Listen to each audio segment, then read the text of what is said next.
Alright, so the main decision right now is which doctor, what approach makes the highest chance of recovery with the least chance to make it worse. And this is the part that I wish was different. I wish, as I found the cause, I didn't have such a, how do you say, there wasn't such case studies of people who went and got therapies and now they are worse. I mean, some of these case studies are pretty scary, of people creating entire websites of how their life was ruined. They walked in with some problems and they could barely walk, but after the therapy, they became completely bedridden, and they can't move anymore. They can't eat, drink. Not only can they eat certain foods, their body doesn't even work. They need feeding tubes. And so I'm like trying to not even go down that direction because it's not making me feel the best. The point is, out of like these handful of people, there's like literally like 3-4 people in America who does this kind of therapy, or does it at a high scale, you could say, right? And which one of these 3 is the best? So in this video, I'm going to be showing you my thought process with some of them, and then break down my actual plan on how to find this properly. So when we go into Caring Medical's website, this is the company that looks like they have the most experience. They're all over YouTube. They're all over all searches on Google. They have the most client testimonials. They have they look like they've been doing it the longest. The person specializes in this. Like, this is all he lives and breathes and talks about, where some of the other places looks like they do all kinds of stuff. So this is naturally, I think, anyone in this space, when they are looking for this treatment, this is where they go. My video yesterday was all about this guy. And what's interesting here is when we go into, so this is the page, prolotherapy results. This is where they say like 90% of patients said prolotherapy changed their life for the better. 90% said that they would recommend it to somebody else. Now, I posted about this in some groups, and some people came out saying like, oh, this is no way it's true. And, obviously on and on, like anybody who is out of insurance and, charges out of pocket and creates their own data, can't be trusted, etc., obviously, right? Now, the thing is, guys, we don't have much choice. It's not like we have so much to choose from, and we're gonna have to go with one of these 3 people. So like, who's the lesser evil in a way, right? I know that sounds like bad when you are dealing with your life and apparently a therapy that could potentially make you worse than you already are, which is, I mean, pretty scary. But this is what we're gonna have to find out here is, are these true, right? Like, they have so many success stories. Their YouTube page is full of a lot of success stories and stuff like that, and we're gonna have to break down some of these and really talk to these people, right? It's gonna come down to finding people who got this treatment in the last 2, 3, 4 years and getting their take on it. So that's the first thing. That's Caring Medical. The next guy we have is Regennex. They're in Colorado. So Caring Medical's in Florida. These guys are in Colorado. And I mean, without getting into too much, their whole idea, their unique selling point, if you will, is, hey, we have $1 million machine here. They keep saying that, and saying how like that is the most necessary thing. Like, it is completely like something like vacuum proof clean with needles and everything, that it has like no infections. If you get an infection while you're injecting in your spinal cord or your brain stem, you could like basically kill yourself or stuff like that. So that's their whole idea, right? So while Caring Medical, their whole thing is like, hey, we've been doing it the longest. You can check our studies, check how long we've been doing it for, check our YouTube channel. They have, they actually have videos for like about 11 years ago. They've been making videos.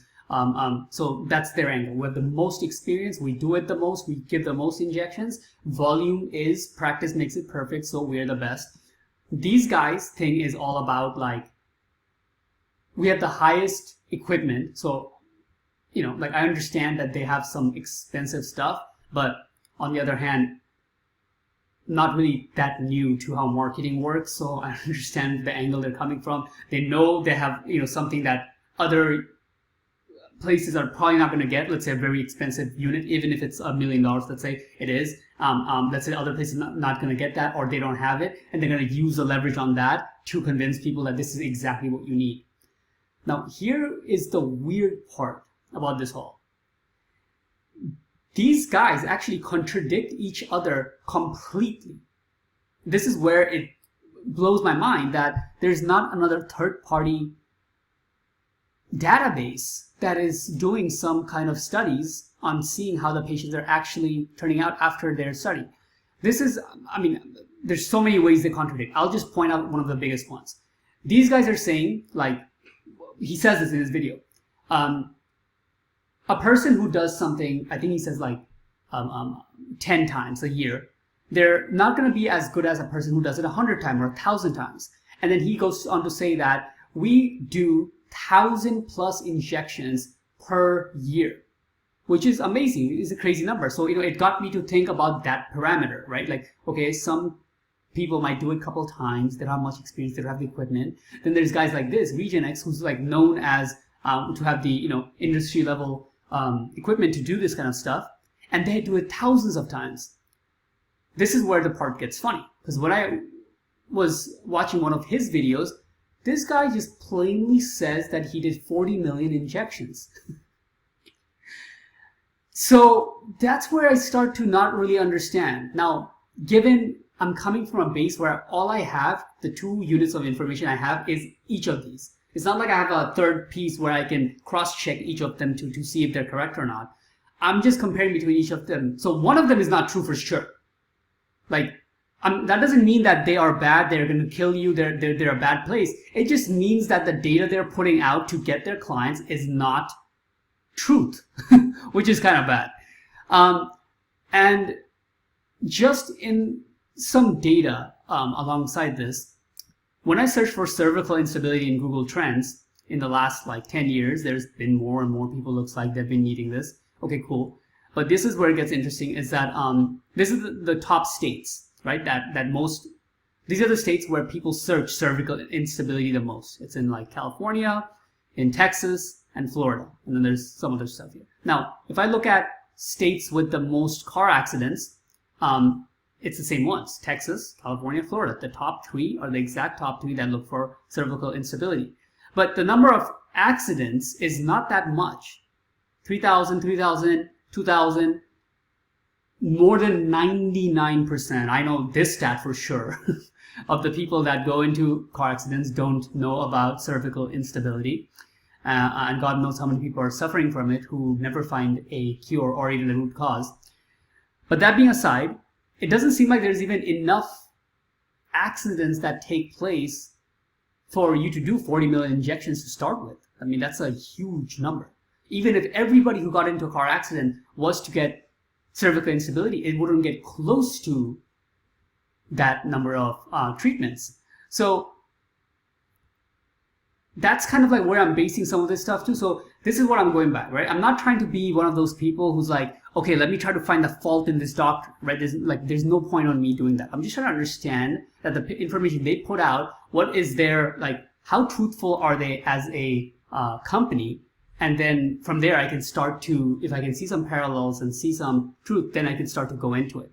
But all things aside, the number one thing that's going to matter the most is obviously being able to get a little database of the customers that they had, which are very similar to my case, like they got rear-ended or they got some kind of injury to their neck, which is causing these symptoms, and how were they after their treatments. I'm going to be starting to put this together by like tomorrow or the day after, meaning I'm going to do interviews with people who had these treatments as much as I can find on Facebook, and I'm going to start making a spreadsheet with each of their symptoms and how it went up and stuff. And this would be the only way I can think to go about this, to make this correct. But for now, what I did is I reached out to all of them. I reached out to Regennex, reached out to Caring Medical, and the third person, which is Dr. Fraser Henderson. This guy's more of a specialist for the surgery, which I'm trying to avoid. I don't want to go there right now. I want to do the therapy first. And I'm just going back and forth in, Caring Medical, just like, answering all their stuff. I just took the test that they asked me for autoimmune. That just came back. I just uploaded a video this morning about that, which ruled out that I don't actually have some of the autoimmune that they're talking about, or I'm just in the borderline, so it's not anything that's crazy. All the markers are pointing to, 100% is my neck is basically broken, and this is the main culprit of the whole thing. And if I had to put a secondary to it, is that the bone itself that is, whatever, twisted or however it's like, hanging onto it, it's like poking some of the nerves, particularly my vagus nerve, that's causing a lot of this damage.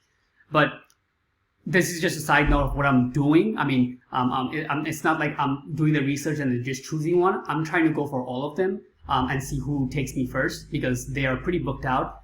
Caring Medical said they're not free till August, September. Regennex said, July, August. Yeah, they said July and August, right? So we're almost at July right now, about 10 days. They said by end of July, I could be seen as the initial consultation if I'm willing to fly out. But if I want to do a phone, it's going to be end of August. So I said that I'll fly out. That way I cut a month back, right? So I'm going for all of them. But during the time that I'm going for, I'm going to start to create this information, which seems like I can't really find anywhere else. And then hopefully it can help some other people that are in the same boat. So I'll leave it at that, and you guys can stay tuned.